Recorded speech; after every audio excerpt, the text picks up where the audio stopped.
हरे कृष्णा, जय श्री हरि, ओम नमः शिवाय। प्रिय भक्तजनों, स्वागत है आप सभी का आपके अपने चैनल खुशी ज्ञान सागर में। फाल्गुन मास की कृष्ण पक्ष की एकादशी को विजया एकादशी के नाम से जाना जाता है और फाल्गुन का महीना भगवान श्री हरि विष्णु की पूजा के लिए बहुत ही सर्वोत्तम होता है। वर्ष 2025 में विजया एकादशी का व्रत 24 फरवरी दिन सोमवार को रखा जाएगा। शास्त्र अनुसार फाल्गुन माह में चंद्रदेव का जन्म हुआ था और विजया एकादशी का व्रत करने से और इसकी कथा को सुनने से हमारी कुंडली में चंद्रमा बलवान होकर शुभ प्रभाव देते हैं, जिससे हमारा मन सदा ही प्रसन्न रहता है। विजया एकादशी का व्रत करने से स्वर्ण दान, भूमि दान, अन्न दान तथा गोदान से भी अधिक पुण्य फल की प्राप्ति होती है। यदि आपसे कोई शत्रुता रखता है तो आपको विजया एकादशी का व्रत और इसकी कथा को अवश्य सुनना चाहिए। स्वयं भगवान श्री कृष्ण जी ने कहा है कि विजया एकादशी की कथा को सुनने से शत्रु का विनाश होता है।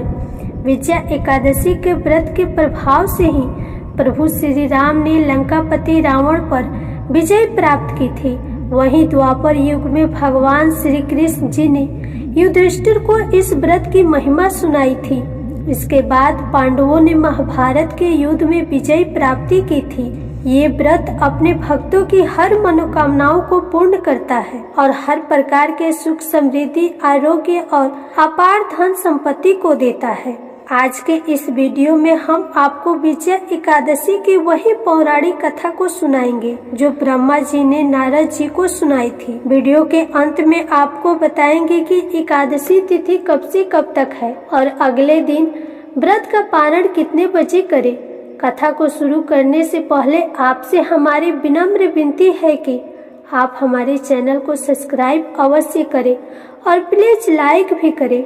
साथ ही कमेंट में जय श्री हरि जरूर लिखें। आपके इतना करने से हमें बहुत खुशी मिलती है। तो आइए भगवान श्री लक्ष्मी नारायण जी के चरणों का ध्यान करते हुए विजया एकादशी व्रत कथा को सुनते हैं। एक बार देवर्षि नारद ने जगत पिता ब्रह्मा जी से कहा, हे ब्रह्मा जी, आप मुझे फाल्गुन माह के कृष्ण पक्ष की विजया एकादशी का व्रत तथा उसकी विधि बताने की कृपा करें। नारद की बात सुनकर ब्रह्मा जी ने कहा, हे पुत्र, विजया एकादशी का उपवास पूर्व के पाप तथा वर्तमान के पापों को नष्ट करने वाला है। इस एकादशी का विधान मैंने आज तक किसी से नहीं कहा, परंतु तुम्हें बताता हूँ।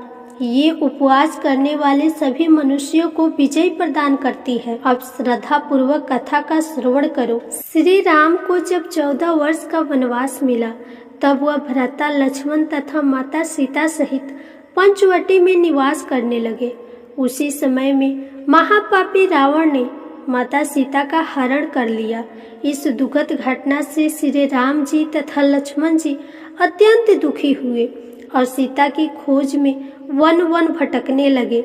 जंगल जंगल घूमते हुए वे मरणासन जटायु के पास जा पहुँचे। जटायु ने उन्हें माता सीता के हरण का पूरा वृतांत कह सुनाया और भगवान श्री राम जी की गोद में प्राण त्याग कर स्वर्ग की ओर प्रस्थान किया। कुछ आगे चलकर श्री राम जी व लक्ष्मण जी की सुग्रीव जी के साथ मित्रता हो गई और वहां उन्होंने बाली का वध किया। श्री राम भक्त हनुमान जी ने लंका में जाकर माता सीता का पता लगाया और माता से श्री राम जी तथा महाराज सुग्रीव की मित्रता का वर्णन सुनाया।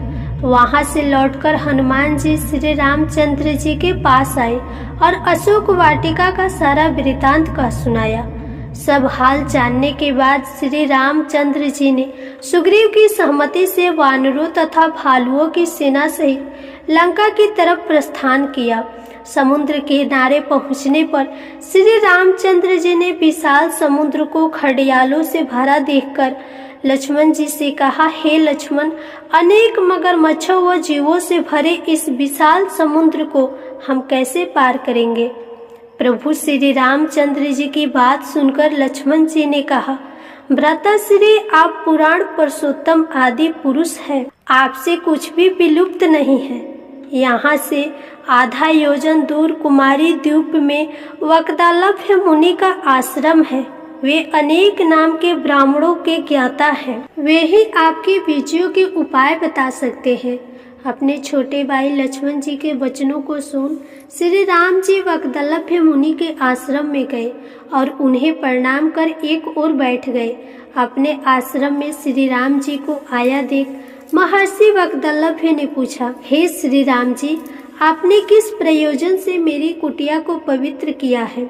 कृपा कर अपना प्रयोजन कहे प्रभु। मुनि के मधुर वचनों को सुन श्री रामचंद्र जी ने कहा, हे मुनिवर, मैं सेना सहित यहाँ आया हूँ और राक्षस राज रावण को जीतने की इच्छा से लंका जा रहा हूँ। कृपा कर आप समुद्र को पार करने का कोई उपाय बताएं। आपके पास आने का मेरा यही प्रयोजन है। तब महर्षि वक्दालभ्य ने कहा, हे राम, मैं आपको एक अति उत्तम व्रत बतलाता हूँ, जिसको करने से आपको विजय श्री अवश्य ही प्राप्त होगी। ये कैसा व्रत है मुनि श्रेष्ठ, जिसे करने से समस्त क्षेत्रों में विजय की प्राप्ति होती है? ऐसा प्रभु श्री रामचंद्र जी ने पूछा। इस पर महर्षि वक्दालभ्य मुनि ने कहा, हे श्री राम, फाल्गुन माह के कृष्ण पक्ष की विजया एकादशी का उपवास करने से आप अवश्य ही समुद्र को पार कर लेंगे। युद्ध में भी आपको विजय प्राप्त होगी। हे मर्यादा पुरुषोत्तम, इस उपवास के लिए दशमी के दिन स्वर्ण, चांदी, तांबे या मिट्टी का एक कलश बनाएं। उस कलश को जल से भरकर तथा उस पर पंच पल्लव रखकर उसे वेदिका पर स्थापित करें। उस कलश के नीचे सतनजा अर्थात मिले हुए 7 अनाज और ऊपर जौ रखे। उस पर विष्णु जी की स्वर्ण की प्रतिमा स्थापित करें। एकादशी के दिन स्नान आदि से निवृत्त होकर धूप, दीप, नैवेद्य, नारियल आदि से भगवान श्री हरि का पूजन करें। वह सारा दिन भक्ति पूर्वक कलश के सामने व्यतीत करे और रात को भी उसी तरह बैठकर जागरण करे। द्वादशी के दिन नदी या तालाब आदि के किनारे स्नान आदि से निवृत्त होकर उस कलश को ब्राह्मणों को दे दे। हे दशरथ नंदन श्री राम, यदि आप इस व्रत को सेनापतियों के साथ करेंगे तो अवश्य ही विजय श्री आपका वरण करेगी। मुनि के वचन सुन श्री रामचंद्र जी ने विधि पूर्वक एकादशी का व्रत किया और इसके प्रभाव से राक्षसों के ऊपर विजय प्राप्त की। बोलिए सियावर रामचंद्र की जय। आज के दिन भगवान विष्णु के किन्हीं भी अवतारों की एक कथा को सुनना बड़ा ही शुभ माना जाता है। तो आज मैं आपको सुना रही हूँ भगवान श्री तिरुपति बालाजी की बड़ी ही सुंदर कथा। इस कथा को बड़ी ही श्रद्धा और प्रसन्नचित्त मन से सुनिएगा। बोलिए श्री लक्ष्मी नारायण भगवान की जय। तिरुपति बालाजी मंदिर भारत का एक प्रसिद्ध मंदिर है और इस मंदिर में भगवान विष्णु जी की एक अवतार स्वामी वेंकटेश्वर जी विराजमान है। इसी वजह से मंदिर को प्रसिद्ध रूप से स्वामी वेंकटेश्वर मंदिर के रूप से भी जाना जाता है। भगवान वेंकटेश्वर जी को विष्णु जी का एकमात्र उस रूप से जाना जाता है जिन्होंने कलयुग के कष्टों से लोगों को बचाने के लिए अवतार लिया है। एक बार समस्त देवताओं ने मिलकर एक यज्ञ करने का निश्चय किया। यज्ञ की तैयारियां पूर्ण हो गई। तभी वेद ने एक प्रश्न किया तो एक व्यवहारिक समस्या आ खड़ी हुई। ऋषि मुनियों द्वारा किए जाने वाले यज्ञ की हविष्य तो देवगण ग्रहण करते थे, लेकिन देवों द्वारा किए गए यज्ञ की पहले आहुति किसकी होगी, यानी सर्वश्रेष्ठ देव का निर्धारण जरूरी था, जो फिर अन्य सभी देवों को यज्ञ का भाग प्रदान करे। ब्रह्मा, विष्णु, महेश परमात्मा थे। इनमें से श्रेष्ठ कौन है, इसका निर्णय आखिर हो तो कैसे। भृगु जी ने इसका दायित्व संभाला। वह देवों की परीक्षा लेने चले। ऋषियों से विदा लेकर वह सर्वप्रथम अपने पिता ब्रह्मदेव के पास पहुँचे। ब्रह्मा जी की परीक्षा लेने के लिए भृगु ने उन्हें प्रणाम नहीं किया। इससे ब्रह्मा जी अत्यंत कुपित हुए और उन्हें श्रेष्ठता सिखाने का प्रयत्न किया। भृगु को गर्व था कि वह तो परीक्षक है, परीक्षा लेने आए हैं, पिता पुत्र का आज क्या रिश्ता। भृगु ने ब्रह्मदेव से अशिष्टता कर दी। ब्रह्मा जी का क्रोध बढ़ गया और अपने कमंडलू लेकर पुत्र को मारने भागे। भृगु किसी तरह वहां से जान बचाकर भाग चले आए। इसके बाद वह शिव जी के लोग कैलाश को गए। भृगु ने फिर से धृष्टता की, बिना कोई सूचना का शिष्टाचार दिखाए या शिवगढ़ों से आज्ञा लिए सीधे वहां पहुंच गए जहां शिव जी माता पार्वती के साथ विश्राम कर रहे थे। आए तो आए, साथ ही अशिष्टता का आचरण भी किया। शिव जी शांत रहे पर भृगु ना समझे। शिव जी को क्रोध आया तो उन्होंने अपना त्रिशूल उठाया तो भृगु वहां से भी भागे। अंत में वह भगवान विष्णु के पास क्षीर सागर पहुँचे। श्री हरि शेष शैया पर लेटे निद्रा में थे और देवी लक्ष्मी उनके चरण दबा रही थी। महर्षि भृगु 2 स्थानों से अपमानित करके भगाए गए थे। उनका मन बहुत दुखी था। विष्णु जी को सोता देख उन्हें ना जाने क्या हो गया और उन्होंने विष्णु जी को जगाने के लिए उनकी छाती पर एक लात जमा दी। विष्णु जी जाग उठे और भृगु से बोले, मेरी छाती ब्रज के समान कठोर है। आपका शरीर तप के कारण दुर्बल, कहीं आपको चोट तो नहीं आई? आपने मुझे सावधान करके कृपा की है। आपका चरण चिन्ह मेरे वक्ष पर सदा अंकित रहेगा। भृगु को बड़ा आश्चर्य हुआ। उन्होंने तो भगवान की परीक्षा लेने के लिए ये अपराध किया था, परंतु भगवान तो दंड देने के बदले मुस्कुरा रहे थे।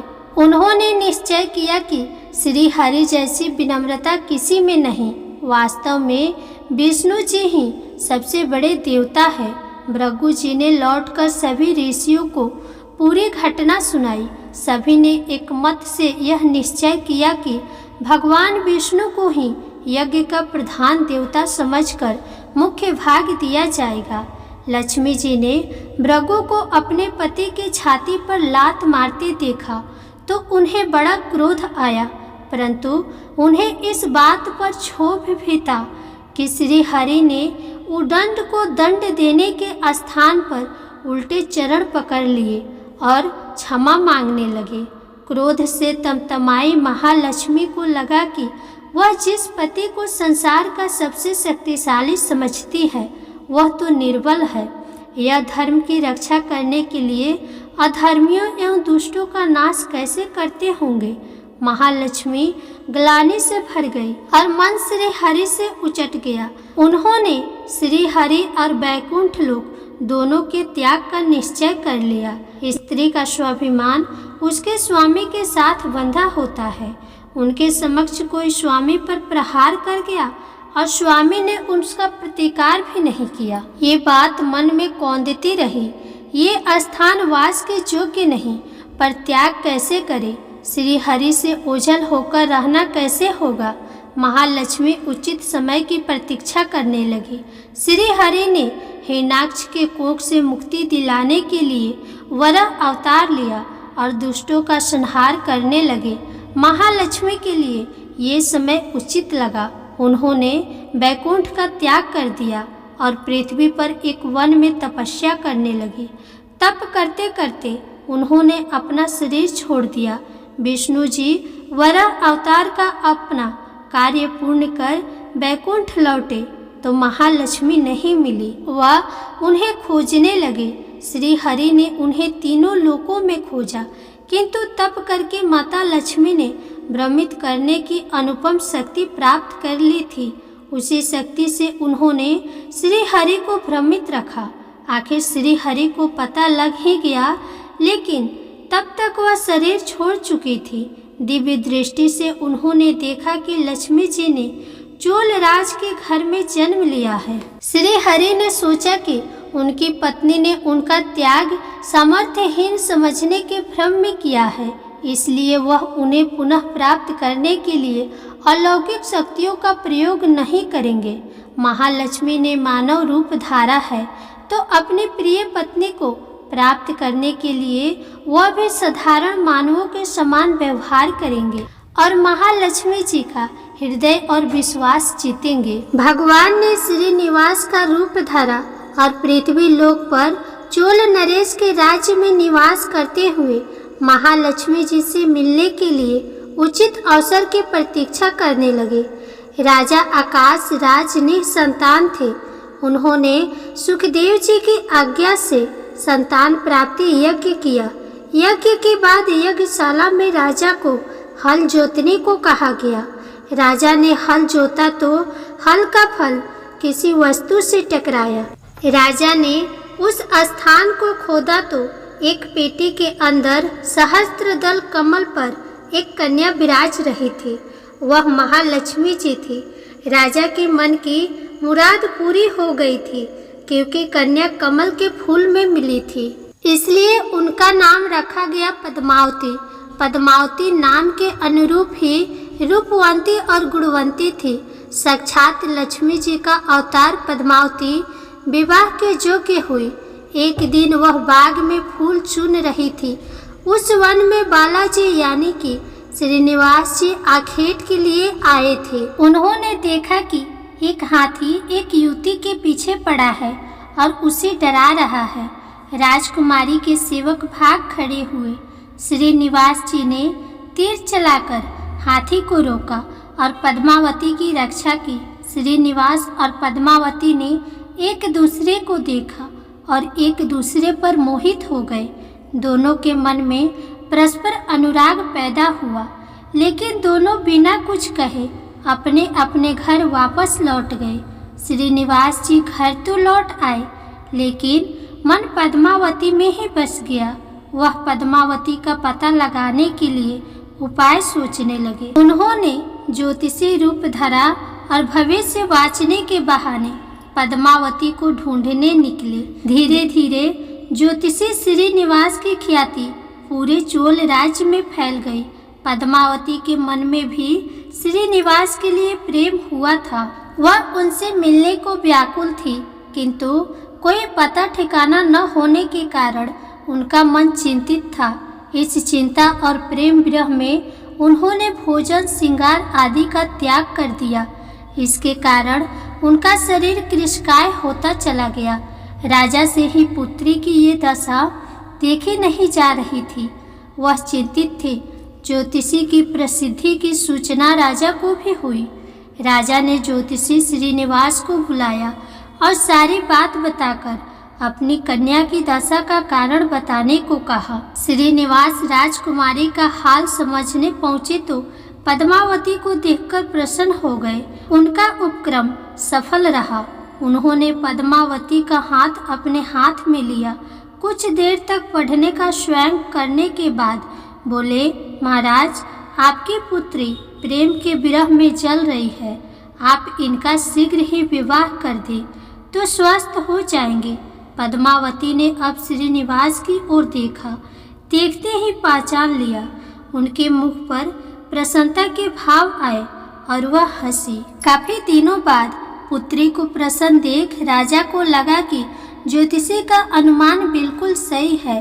राजा ने श्रीनिवास जी से पूछा, ज्योतिषी महाराज, यदि आपको ये पता है कि मेरी पुत्री प्रेम के विरह में पीड़ित है, तो आपको ये भी सूचना होगी कि मेरी पुत्री को किससे प्रेम है।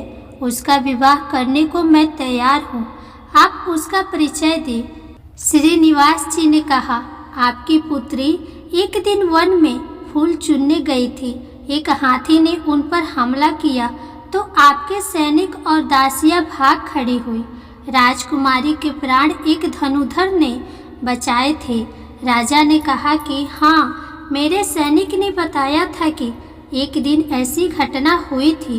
एक वीर पुरुष ने उसके प्राण बचाए थे, लेकिन मेरी पुत्री के प्रेम से उस घटना का क्या तात्पर्य है। श्रीनिवास जी ने कहा, आपकी पुत्री को अपनी जान बचाने वाले उसी युवक से प्रेम हुआ है।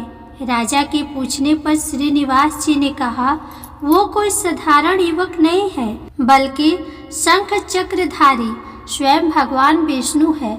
इस समय बैकुंठ को छोड़कर मानव रूप में श्रीनिवास के नाम से पृथ्वी पर भ्रमण कर रहे हैं। आप अपनी पुत्री का विवाह उनसे करें, मैं इसकी सारी व्यवस्था करा दूंगा। ये बात सुनकर राजा प्रसन्न हो गए, कि स्वयं भगवान विष्णु उनके जमाई बनेंगे। श्रीनिवास और पद्मावती जी का विवाह तय हो गया। श्रीनिवास रूप में श्री हरि ने सुखदेव के माध्यम से समस्त देवी देवताओं को अपने विवाह की सूचना भिजवा दी।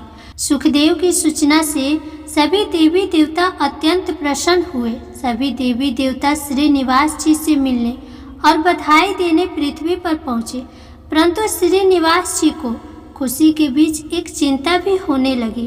देवताओं ने पूछा, भगवान, संसार की चिंता हरने वाले आप इस उत्सव के मौके पर इतने चिंतित क्यों हैं? तब श्रीनिवास जी ने कहा, चिंता की बात है धन का अभाव। महालक्ष्मी ने मुझे त्याग दिया है, इस कारण मैं धनहीन हो चुका हूँ। स्वयं महालक्ष्मी ने तब से शरीर त्याग मानव रूप लिया है और पिछली स्मृतियों को गुप्त कर लिया है। इस कारण उन्हें ये सूचना नहीं है कि वह महालक्ष्मी का ही स्वरूप है।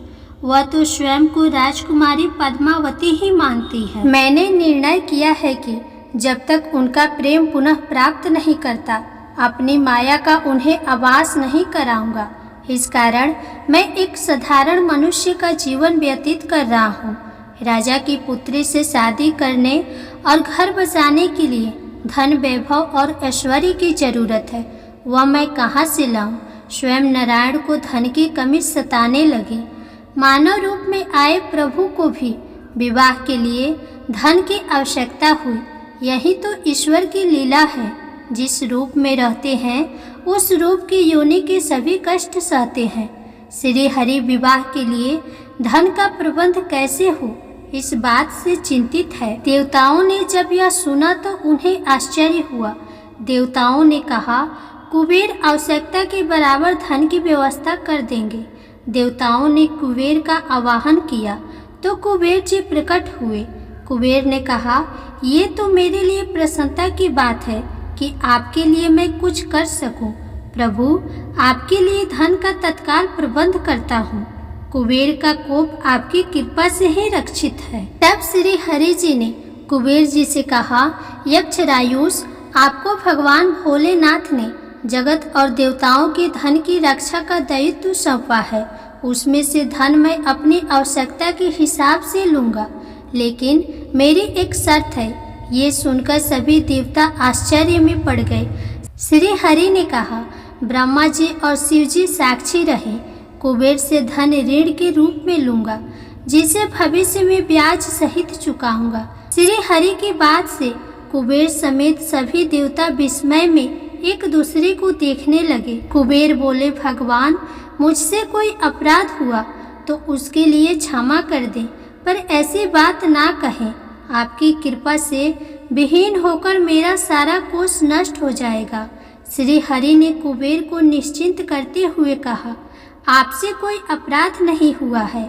मैं मानव की कठिनाई का अनुभव करना चाहता हूँ। मानव रूप में उन कठिनाइयों का सामना करूँगा जो मानव को आती है। धन की कमी और ऋण का बोझ सबसे बड़ा है। कुबेर ने कहा, प्रभु, यदि आप मानव की तरह ऋण पर धन लेने की बात कर रहे हैं तो फिर आपको मानव की तरह ये भी बताना होगा कि ऋण चुकाएंगे कैसे। मानव को ऋण प्राप्त करने के लिए कई शर्तें झेलनी पड़ती है। श्रीनिवास जी ने कहा, कुबेर, ये ऋण मैं नहीं, मेरे भक्त चुकाएंगे, लेकिन मैं उनसे भी कोई उपकार नहीं लूँगा। मैं अपनी कृपा से उन्हें धनवान बनाऊंगा। कलयुग में पृथ्वी पर मेरी पूजा धन, ऐश्वर्य और वैभव से परिपूर्ण देवता के रूप में होगी। मेरे भक्त मुझसे धन, वैभव और ऐश्वर्य की मांग करने आएंगे। मेरी कृपा से उन्हें ये प्राप्त होगा। बदले में भक्तों से मैं दान प्राप्त करूंगा, जो चढ़ावे के रूप में होगा। मैं इस तरह आपका ऋण चुकाता रहूंगा।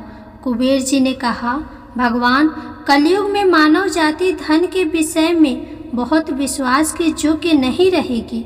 उन पर आवश्यकता से अधिक विश्वास करना क्या उचित होगा? तब श्रीनिवास जी बोले, शरीर त्यागने के बाद तिरुपति के तिरुमाला पर्वत पर बालाजी के नाम से लोग मेरी पूजा करेंगे। मेरे भक्तों की अटूट श्रद्धा होगी। वो मेरे आशीर्वाद से प्राप्त धन में मेरा हिस्सा रखेंगे। इस रिश्ते में ना कोई दाता है और ना कोई याचक। हे कुबेर, कलयुग के आखिरी तक भगवान बालाजी धन, ऐश्वर्य और वैभव के देवता बने रहेंगे। मैं अपने भक्तों को धन से परिपूर्ण करूंगा तो मेरे भक्त दान से न केवल मेरे प्रति अपना ऋण उतारेंगे बल्कि मेरा ऋण उतारने में भी मेरी मदद करेंगे। इस तरह कलयुग की समाप्ति के बाद मैं आपका मूल धन लौटा दूंगा। कुबेर जी ने श्री हरि द्वारा भक्त और भगवान के बीच ऐसे रिश्ते की बात सुनकर उन्हें प्रणाम किया और धन का प्रबंधन कर दिया। भगवान श्रीनिवास जी और कुबेर के बीच हुए समझौते के साक्षी स्वयं ब्रह्मा और शिव जी है। दोनों वृक्ष रूप में साक्षी बन गए। आज भी पुष्कर रेड़ी के किनारे ब्रह्मा और शिव जी बरगद के पेड़ के रूप में साक्षी बनकर खड़े हैं। ऐसा कहा जाता है कि निर्माण कार्य के लिए स्थान बनाने के लिए इन दोनों पेड़ों को जब काटा जाने लगा तो इनमें से खून की धारा फूट पड़ी। पेड़ काटना बंद करके उसकी देवता की तरह पूजा होने लगी। श्रीनिवास जी और पद्मावती जी का विवाह पूरे धूमधाम से हुई, जिसमें सभी देवतागण पधारे। भक्त मंदिर में धन देकर भगवान पर चढ़ा ऋण उतार रहे हैं, जो कलयुग के अंत तक जारी रहेगा। बोलिए श्री लक्ष्मी नारायण भगवान की जय। बोलिए श्री तिरुपति बालाजी की जय। जय श्री कृष्णा, राधे राधे। प्रिय भक्तजनों, अगर आपको यह कथा तनिक भी पसंद आई होगी तो प्लीज वीडियो को लाइक करके शेयर करें और कमेंट में श्री लक्ष्मी नारायण भगवान की जयकारा जरूर लगाएं। साथ ही चैनल को सब्सक्राइब भी कर दें।